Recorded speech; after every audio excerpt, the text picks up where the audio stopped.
Aquí está un hombre que tiene una misión y que él en su lógica, en su razón, él sabe que Nínive es archienemigo del pueblo de él y que había matado a muchísimas personas, incluyendo a familiares. Y que Nínive era la capital de Asiria, que se había llevado en cautiverio a muchísimas personas de su pueblo. Vaya y predíquele y pregone contra ella, porque ha subido su maldad delante de mí. Mire, es un llamado específico. Dios no llamó a Jonás a un comité y a veces nosotros pensamos eso. Déjeme decirle algo, que cuando Dios dice algo siempre es específico, no es como nosotros que hablamos generalidades. Él lo llamó a un campo de batalla y Nínive era cruel, Nínive era impía, enemiga, pero Dios tenía un mensaje para ella. No le digo que Nínive había masacrado a varios de los familiares de Jonás, o sea, Jonás tenía claro que él no podía cumplir esa misión. Él no podía ir a predicarle de salvación a los archienemigos. Él no podía ir a pregonar nada allá. Dios tenía un plan, salvación. Y él dijo, no, no es posible. Yo quiero que Dios los aplaste. Yo quiero que Dios les caiga encima, porque no es justo todo lo que han hecho. Ellos son sanguinarios, son crueles, son perversos, han atacado nuestras familias, nos han robado nuestras riquezas, nos han saqueado. ¿Y el Señor quiere salvarlos? No. Mande a otro, yo no voy. Por eso hay una reacción trágica.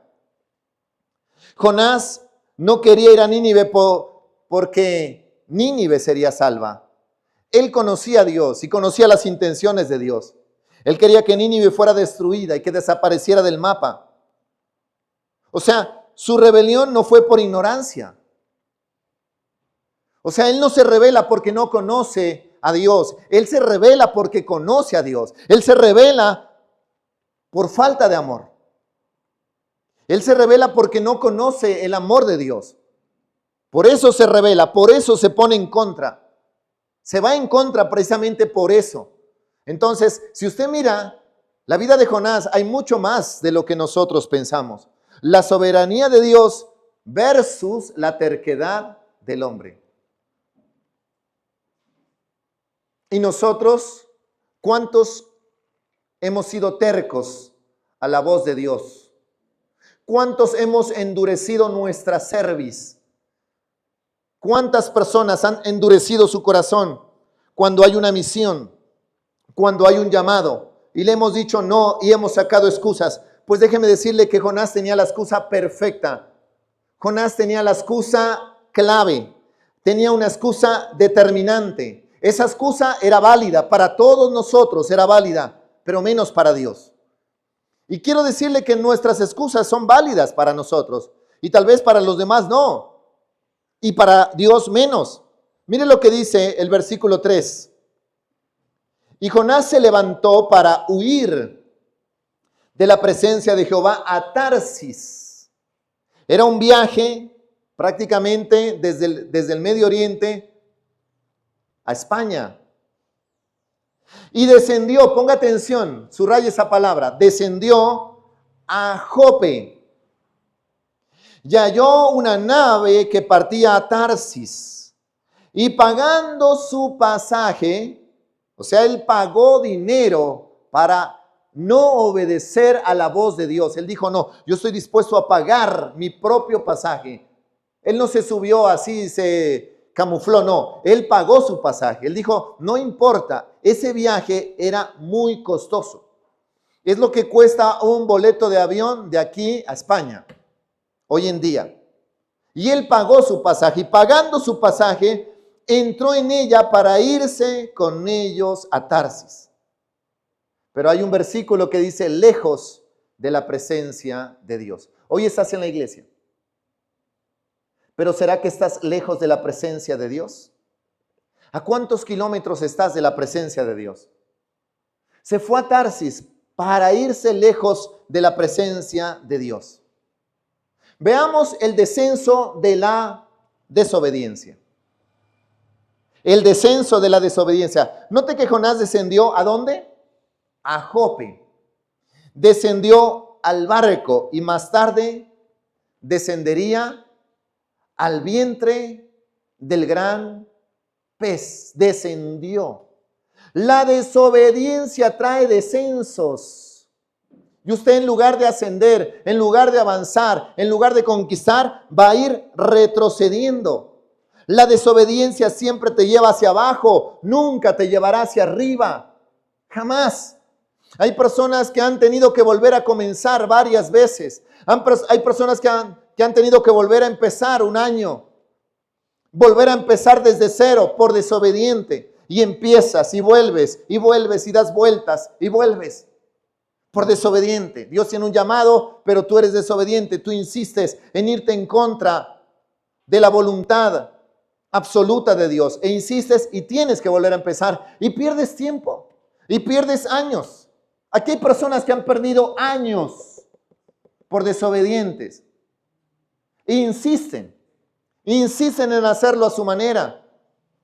Y ya son viejos. Y siguen en la terquedad. Porque la madurez no tiene que ver con la edad del hombre. La madurez tiene que ver con el conocimiento de la palabra de Dios y con el conocimiento de la sabiduría. Por eso le digo, la soberanía de Dios versus la terquedad del hombre. Y ha tenido que repetir y desciendes y pierdes. Y a todos nos ha pasado eso. A mí me pasó eso cuando insistí que tenía que estudiar en la universidad porque tenía que hacerlo, pero Dios tenía un llamado para mí y perdí muchísimo tiempo. Y perdí unción que Dios me había dado. Perdí, digámoslo así, cosas, atributos que Dios había otorgado para mi ministerio. Y me estanqué porque comencé a descender por la desobediencia. Dios tenía un plan soberano, pero yo quería hacerlo a mi manera y yo quería rechazar a Dios y yo también estaba yéndome en contra. Pero Dios es el Dios de la segunda oportunidad. Por eso le digo, este mensaje no termina en tragedia. Y yo sé, y usted tiene que identificarse. Y este mensaje es para cada uno de nosotros. Nosotros hemos sido un Jonás en nuestras vidas porque hemos perdido nuestro horizonte. Hemos descendido por desobedientes, por tercos. No es que la excusa perfecta es que tengo que hacerlo de esa manera. Es que debo hacerlo de esa manera. Es que a mí me parece bien. Lo que a usted le parece bien, tal vez para Dios no parezca bien. Pero usted insiste en llevarle la contraria a Dios. Ya has tenido que empezar. Por eso, ese es el precio de la rebelión. Ese es el precio. La desobediencia te lleva ¿hacia dónde? Hacia abajo. Nunca te lleva hacia arriba. Pero hay un precio que tiene que pagar cada persona que se rebela. Hay un precio y tal vez muchísimos hemos pagado ese precio. Tal vez nuestros hijos ya debieron convertirse a Cristo hace rato, pero como fuimos desobedientes y que quisimos hacerlo a nuestra manera, ya no son cristianos. Nuestro esposo, nuestra esposa debieron convertirse a Cristo, pero ¿qué pasó? Como fuimos desobedientes, como nos rebelamos a la presencia de Dios, no se convirtió. Nuestros padres, nuestras madres, lo mismo. Ese proyecto, ese plan que Dios tenía, lo mismo pasó. Nos toca volver a empezar porque nos rebelamos a la presencia de Dios. Le llevamos la contra a Dios. Imagínense si Noé le hubiera llevado la contraria a Dios y le hubiera dicho, yo, eso de barcos, eso de lluvias, yo tampoco sé de barcos. O sea, Noé también tenía la excusa perfecta para no construir una barca porque nunca había visto una barca en su vida. No existían las barcas. En ese tiempo no habían manuales de YouTube para hacer barcos. Él tenía la excusa y tampoco nunca había llovido. ¿Cómo de la noche a la mañana va a llover? Él tenía la excusa perfecta para rebelarse. También Abraham, pero Señor, yo tengo que salir a un lugar. Yo no puedo salir sin saber a dónde voy. El precio de la rebelión. Mire, Jonás pagó su pasaje. Y eso es lo que de verdad, cada vez que leo el libro de Jonás, yo me quedo perplejo en esa parte. Pagó su pasaje. Hermano que está aquí hoy, y las personas que nos están viendo, Usted es libre de elegir desobedecer, pero no es libre de elegir las consecuencias.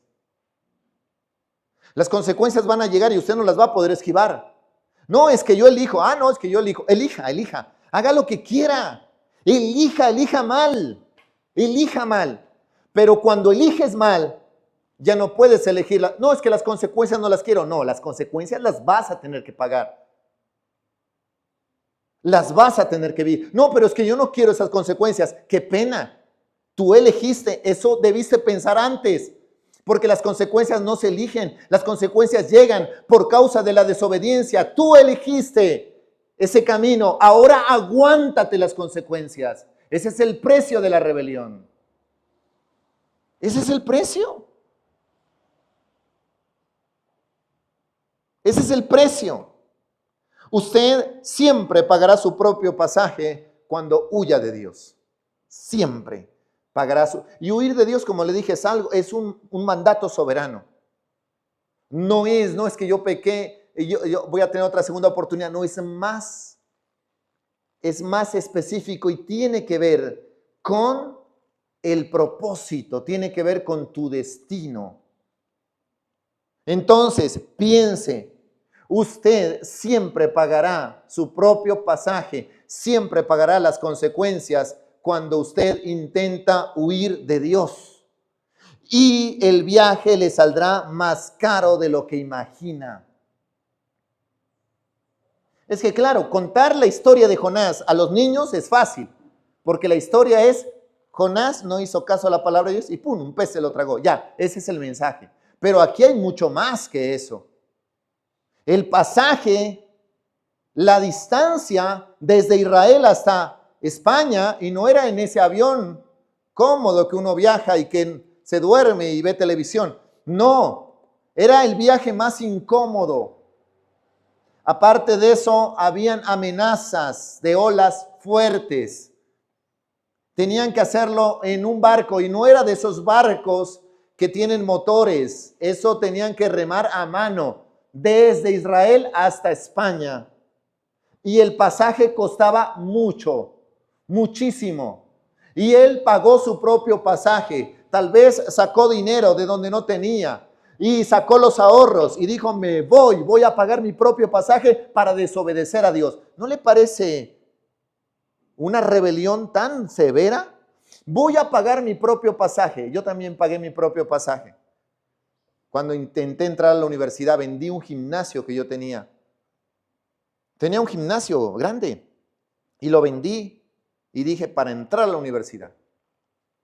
Y me quedé sin gimnasio y sin nada. Se acabó. Duró más o menos un año. Y se acabó el gimnasio, se acabó la plata, se acabó todo. No sé cuántos de ustedes han tenido que pagar dinero para desobedecer, pagar dinero para huir de la presencia de Dios, pagar dinero para retroceder, pagar dinero para descender y descender. Pagar dinero, ¿por qué? Porque esa es la naturaleza humana. Miren, y ese es el mensaje que nosotros siempre ilustramos. Número 2, la revelación del príncipe. Toda la Biblia es un libro de texto sobre Jesucristo. Nunca pierda de vista a Jesús. Porque si nosotros aquí hablamos de Jonás y del gran héroe Jonás y del gran villano Jonás y no nos damos cuenta de que Jesús está aquí también, no tiene sentido. O sea, aquí también encontramos a Jesús. Jonás no es solo un profeta. Usted sabía, y esto es ilógico para nosotros, pero lógico para Dios. Usted sabía que Jonás es tipo de Jesús. Y usted tal vez diga, no, pastor, ¿cómo se le ocurre? Jonás, tipo de Jesús. Sí, Jonás era desobediente. Mateo capítulo 12, versículo 40. Lea, por favor. Porque como estuvo Jonás en el vientre del gran pez 3 días y 3 noches, así estará el Hijo del Hombre en el corazón de la tierra por 3 días y 3 noches. ¿Qué hay aquí? Estamos hablando de un hombre que pagó todo para desobedecer a Dios. El precio de la desobediencia. Pero aquí encontramos la señal del sacrificio. Mire, los marineros intentaron salvarse remando fuerte. Había algo que estaba pasando, pero la culpa de que ese barco esté a punto de caerse con un poco de marineros, morir todos, es decir, que yo desobedezca y diga, me voy, yo no quiero seguir predicando en Copacabana, me voy a vivir a Roma y voy a pagar mi propio boleto. Y por allá, en medio del océano, hay una turbulencia fuertísima.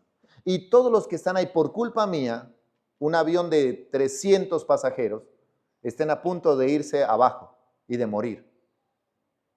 Para que lo ponga en contexto, porque si le hablo del barco de Jonás no entendemos, pero si le hablo de un avión y que yo me vaya y que diga, no, es que yo no quiero predicar en Copacabana, o sea, por mi culpa, por mi gran culpa,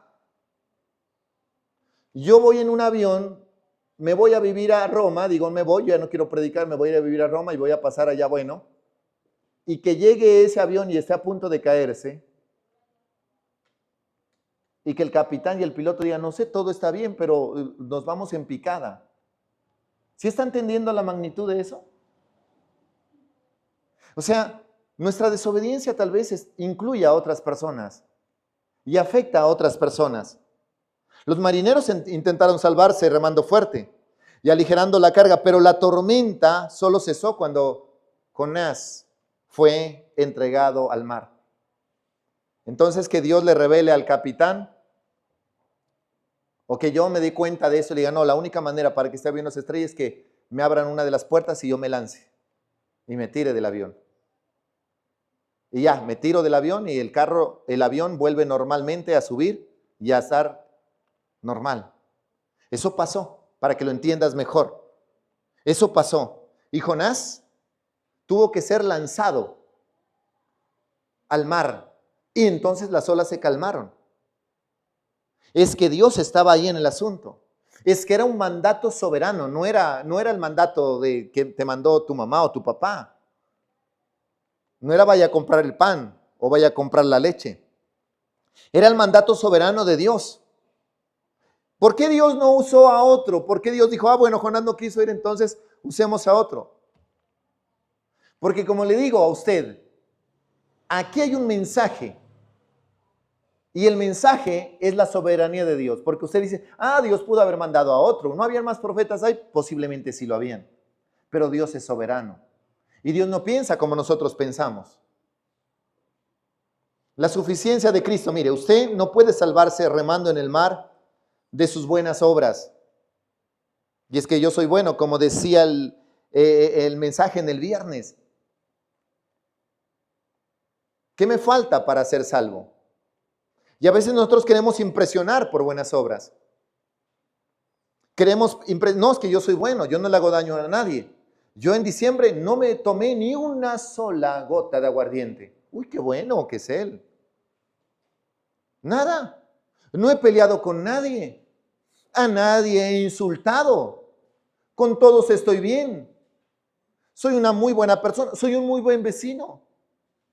Los vecinos me quieren. Yo no tengo conflicto con nadie. Yo me voy para el cielo. ¿Seguro que te vas para el cielo?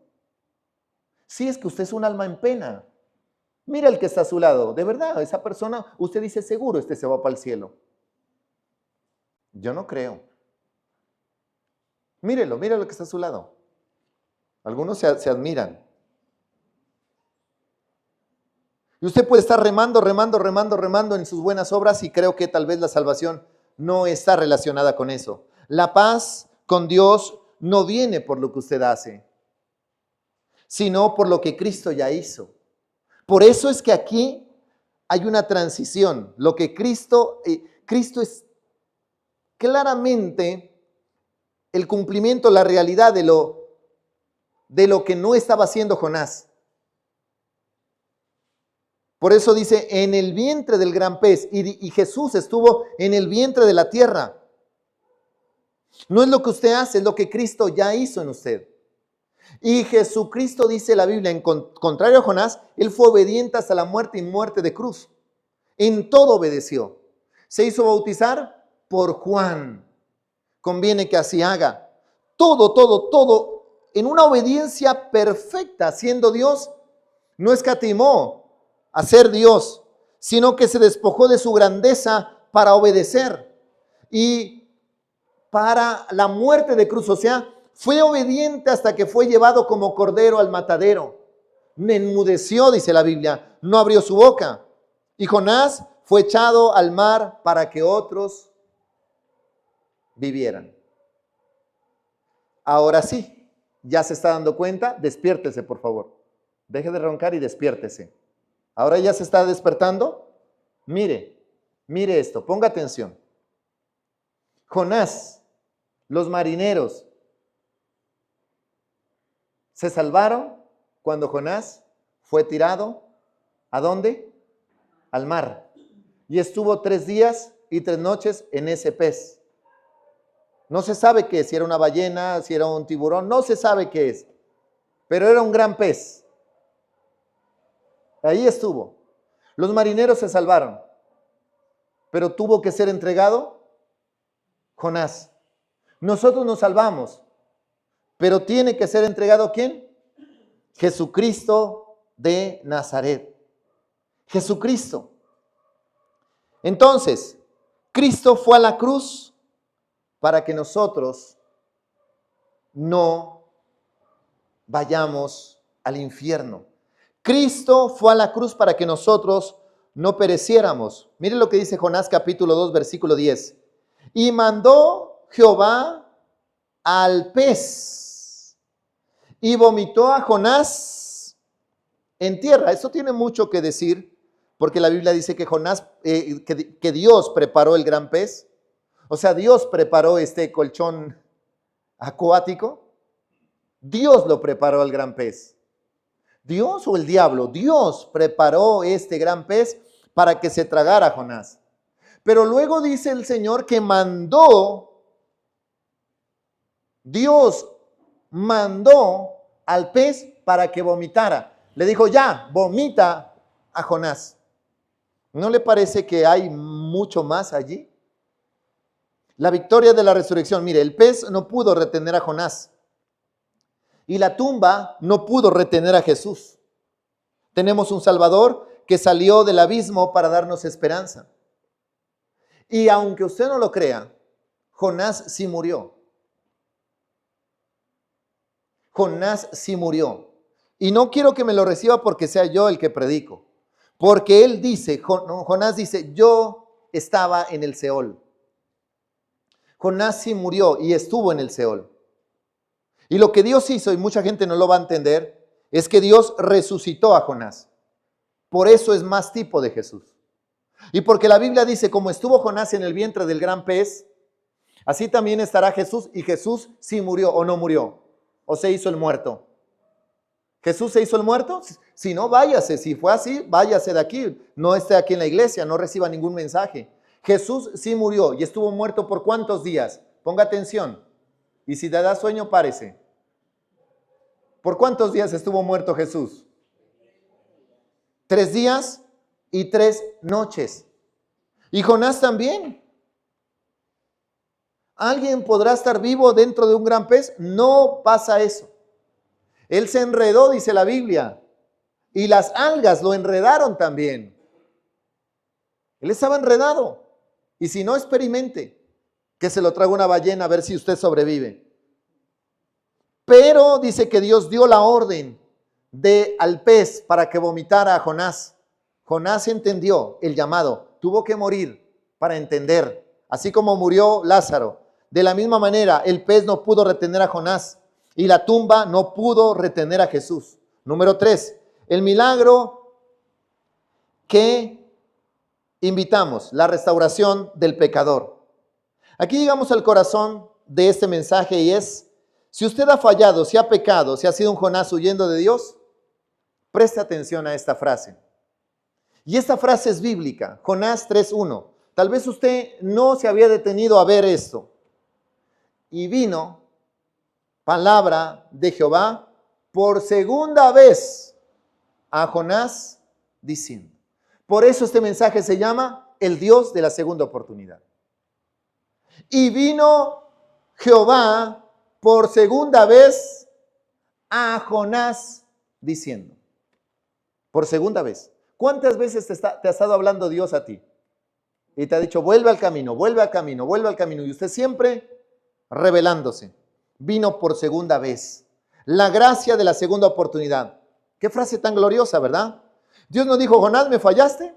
Buscaré a alguien mejor.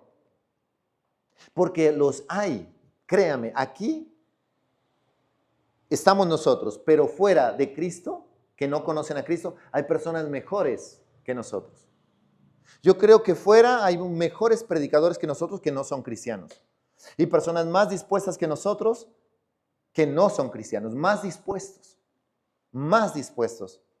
que nosotros, de verdad. Más, si se disponen, más inteligentes.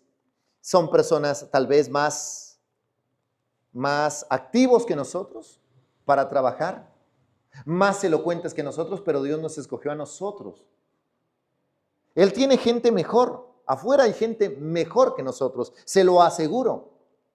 Se lo aseguro. Para mí, Esaú era mejor que Jacob. Estoy segurísimo de eso porque yo he leído la Biblia y para mí Jacob era un holgazán, un perezoso, un vago, un mimado. Ese era Jacob. Yo aquí no vengo a hablar de los personajes, hoy que ese personaje bíblico. No, Cristo sí es sin error. Pero Jacob era un mocoso mimado, perezoso, vago, sinvergüenza, estafador. Ese era Jacob. Y Esaú, un hombre cazador. Él iba a trabajar mientras el otro holgazán se quedaba debajo de las faldas de la mamá. Por eso yo no prefiero ponerle a un hijo Judas y no Jacob.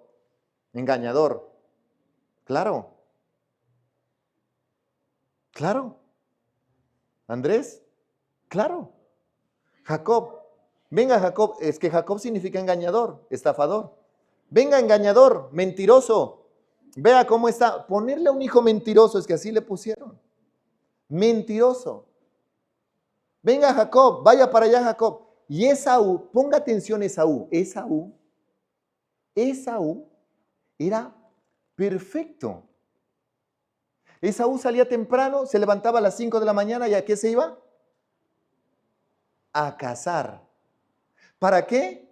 Para llevarle al papá. Papá cocinaba, preparaba alimento, era organizado, salió bien, nunca estafó. ¿Cuál fue el error? Menospreció su primogenitura. ¿Qué hizo? ¿Menospreció qué? Su primogenitura. Ese fue el error gravísimo. Pero quiero decirle a usted, como el Señor es el Dios de la segunda oportunidad, hay personas mejores que nosotros, pero Dios nos está dando una segunda oportunidad a nosotros. A nosotros. No dice, me voy a buscar otra persona mejor. Hay otra persona mejor, no. Él dice, tú eres el indicado. Tú. No volvió a llamar a su siervo fracasado. Dios no lo hizo. Mire, Dios no se rinde. Dios es el Dios de la segunda oportunidad. ¿Por qué? Porque aquí tenemos un profeta que es rebelde y una ciudad que es pecadora, Nínive. Una ciudad que es perversa. Una ciudad que es fracasada. Un profeta rebelde, una ciudad pecadora, y eso es lo que Dios va a hacer. O sea, Dios utiliza lo más insignificante para llevar a cabo lo imposible. Tremendo. Dios quiere hacer algo, pero ¿por qué no usa lo mejor? Eso somos nosotros. Ese es el mundo. El mundo llama a los capacitados, llama a los que tienen títulos, llama a los universitarios, llama a los que sean de las mejores universidades, llama a los que tengan muy buena experiencia, a los que tengan muy buena apariencia. De verdad, así es el mundo de discriminativo. Una muchacha que estaba buscando empleo, pero por su apariencia, muy buena, excelente, pero por su apariencia no la reciben en ninguna parte. Y la mamá lucha con eso y me dice, pastor, ayúdeme a orar por mi hija, pero no la reciben en ninguna parte. Y solamente por la apariencia, excelente, los mejores puntajes. Este mundo es así. Y llama a quién, a los capacitados, a los que tienen títulos y buena apariencia, pero Dios capacita a los que llama. Jacob era un hombre desechado. Y de verdad, y Dios lo fue capacitando, lo fue capacitando, lo fue capacitando, hasta que su nombre fue cambiado. Y le dijo, ya no te llamarás Jacob, te llamarás Israel, porque has luchado con Dios y con los hombres y has vencido. ¡Qué transformación! Israel. Abraham, padre pequeño. Pero también Abraham tenía muchos errores, era un mentiroso, varias veces se engañó. Pero ya no te llamarás Abraham, te llamarás Abraham, padre de multitudes. Ya varias personas Dios hizo así. ¿Sabe por qué? Porque Dios no se rinde. El poder del arrepentimiento. Cuando Nínive escuchó el mensaje, se humilló. Dios prefiere mil veces, perdonar. Obviamente, si ya no hacen caso a la voz de Dios, si ya se resisten, su justicia va a demandar castigo. Pero su gracia siempre llega en el momento preciso para ofrecer perdón. Su gracia. Cuando una persona insiste en pecar, dice, horrenda cosa es caer en manos del Dios vivo. Cuando una persona peca deliberadamente, porque eso no quiere decir, nos hablaron del Dios de la segunda oportunidad, entonces voy a embarrarla para que Dios me dé una segunda oportunidad. Tal vez no. Tal vez no haya una segunda oportunidad. Hoy es el tiempo. Y la segunda oportunidad la tomas hoy. No digas, es que tengo una segunda oportunidad. Yo no he fallado ni la primera vez. Voy a fallar para tener una segunda oportunidad. Tal vez mueras en el intento. Porque la paga del pecado es muerte, dice la palabra de Dios. La paga del pecado es muerte. La segunda oportunidad es hoy. Si fallaste y retrocediste y no estás dentro del propósito de Dios, la segunda oportunidad la tomas hoy. Mire, el motivo que imitamos, esto es clave. O sea, ¿qué es lo que imitamos? La realidad de la pasión. Finalmente debemos preguntarnos, ¿por qué hacemos lo que hacemos? ¿Por qué predicamos? Jonás tenía un problema de corazón. ¿Por qué hacemos esto? O sea, ¿por qué venimos hoy a la iglesia? ¿Por qué estamos recibiendo ese mensaje? ¿Por qué predicamos? ¿Por qué hay un culto? ¿Por qué vine a un culto estando en mi casa tranquilo? Jonás capítulo 4, versículo 9 al 11. Entonces dijo Dios a Jonás, porque este hombre siguió con su problema, ¿tanto te enojas con la calabacera? ¿Y yo no tendré piedad de Nínive, aquella gran ciudad donde hay más de 120,000 personas que no saben discernir entre su mano derecha y su mano izquierda? Usted sabe la historia. Y Jonás se sienta a descansar porque Dios perdonó a Nínive, les perdonó a todos, hasta los perros hicieron ayuno ese día. Se salvaron. Pero ¿qué pasó? ¿Sabe lo que Jonás dijo? No, si ves, yo te dije, me hubieras dejado allá morirme con ese pez, qué pereza, ¿para qué vine? Y no, yo sabía que tú los ibas a perdonar, y andaba enojado. Y andaba tan enojado que se quedó dormido. Y por allá, mientras él dormía, llegó y le cayó una calabaza encima. Ay, no. O sea, ese hombre estaba más irritable que si usted se lo encontraba por la calle y le metía su tiro. De verdad, este hombre estaba enojadísimo. Tanto te enojó, y él se enojó precisamente por eso, porque ese lugar lo cubría a él, le daba una sombra. ¿Tanto te enojas? Las calabaceras versus las almas. Jonás estaba llorando por una planta que le daba sombra, pero no le importaban las almas que iban al infierno. Entonces, a veces nos pasa eso a nosotros. A veces no nos damos cuenta de la magnitud que tiene el Evangelio. Y todavía uno a veces anhela las algarrobas del mundo. Y a veces pasa eso, se me pasa por ideas en la cabeza y dice, qué chévere. Mi esposa me decía la otra vez, usted puede estudiar, terminar la carrera, la ingeniería civil. Y por acá el Señor hablando me dice, ¿vas a volver al vómito? ¿Vas a volver? Y no estoy diciendo que eso sea malo. Yo exalto eso y apoyamos a todos los muchachos que estudian y que se gradúan y todo eso. Y gloria a Dios por eso.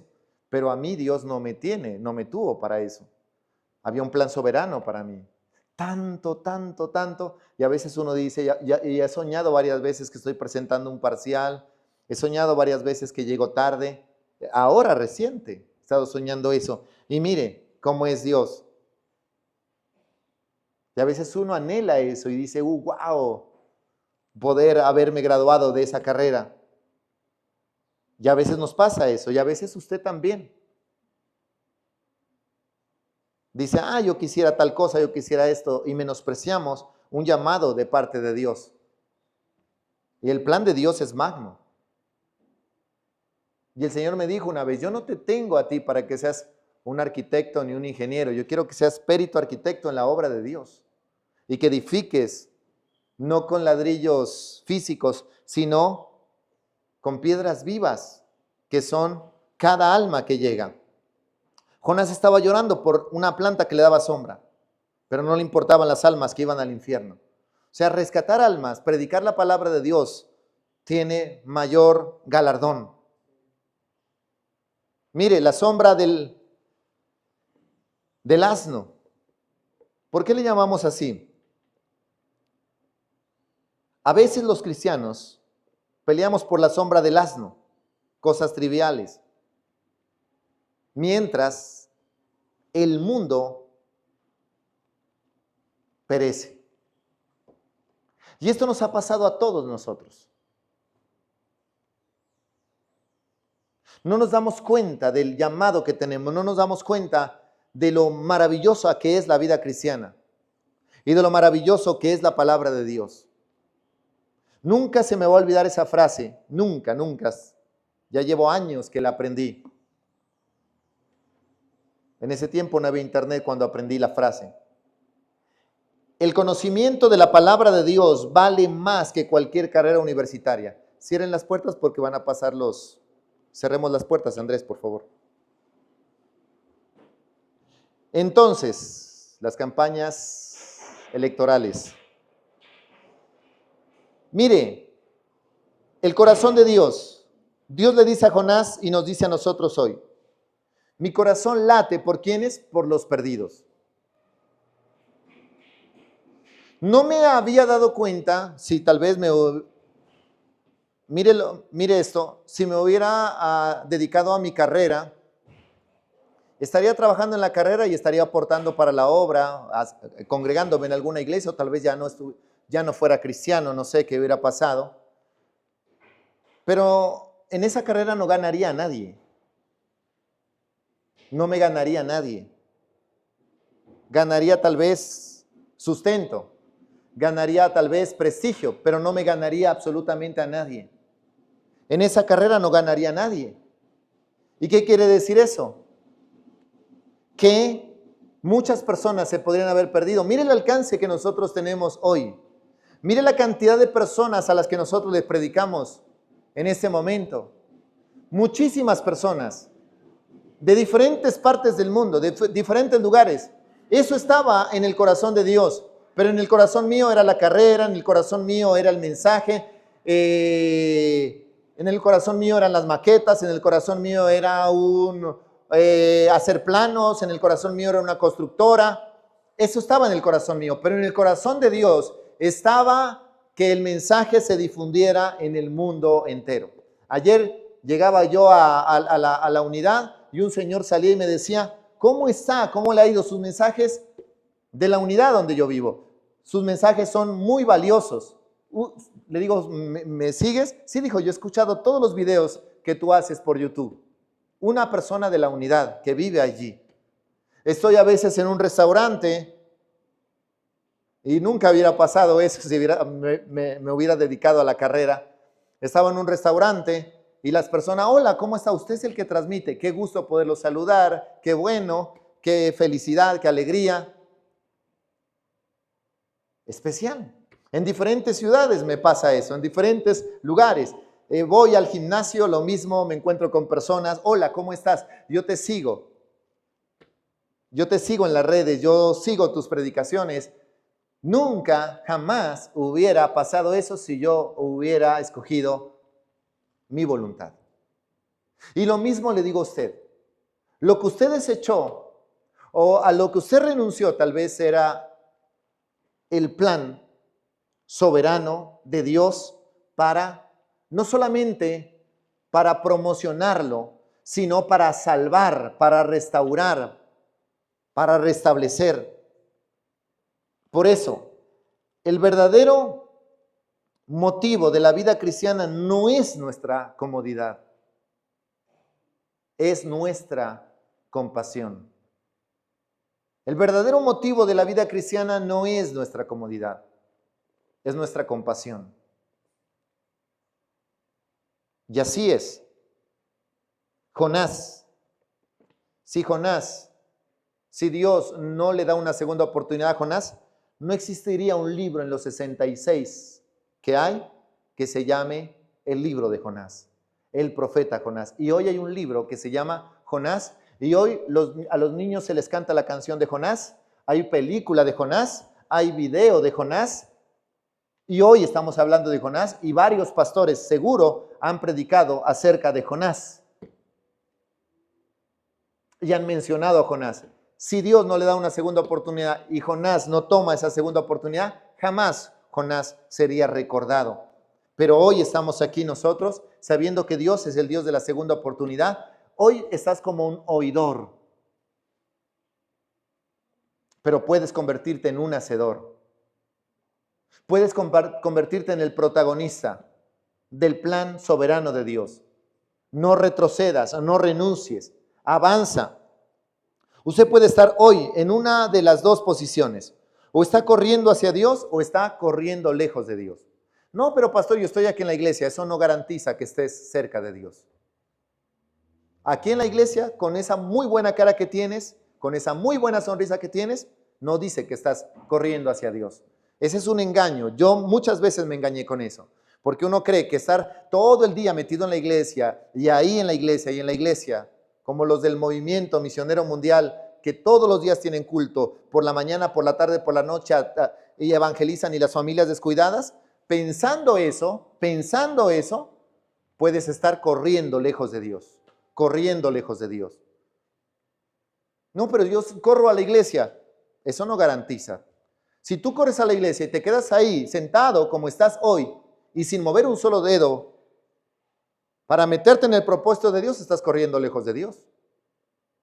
Estás corriendo lejos de Dios, lejos de Dios. Hoy estás en dos bandos, o corres hacia Dios o corres fuera de Él. Si usted ha estado huyendo, siente que ha desperdiciado su vida, quiero decirle en el nombre de Jesús, vuelva a casa. No le estoy diciendo vuelva a la iglesia, vuelva a casa. Vuelva acá, y si está lejos de la iglesia y si ya no lee la Biblia, pues está muy lejos.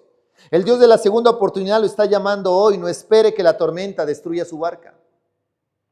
¿O está esperando eso? ¿O quiere que quiere que Dios prepare un gran pez y se lo trague? ¿Qué estás esperando? No espere a estar en el vientre de la desesperación. Haga las cosas bien. Jesucristo murió por sus pecados, fue sepultado, resucitó al tercer día para darle vida eterna. Y si usted se arrepiente hoy, encontrará siempre, siempre, siempre sus brazos abiertos. Venga Dios, el Dios de la segunda oportunidad, venga a Él. Pero pastores, que estoy en la iglesia, pastores, que estoy en el culto, ¿no me ve? No me ve, yo no estoy lejos de Dios. ¿Usted cree que Dios habita en templos hechos por manos humanas? Los pastores que les dijeron eso, le mintieron. Él está donde dos o tres estén en un mismo sentir. No dice donde dos o tres estén chismoseando. En un mismo sentir, con un mismo propósito. Ahí está. Entonces piense y dígale, Señor, danos un corazón como el que tú tienes, para amar lo que tú amas. Y perdónanos nuestras rebeliones, porque uno cree que las rebeliones es un pecado. El pecado hace parte de eso, pero hay algo más, y es retroceder, renunciar al plan soberano que Dios tiene para cada uno de nosotros. Colóquese de pie. Dios les bendiga a todos los que estuvieron conectados. Comparte este mensaje, dale me gusta y suscríbete.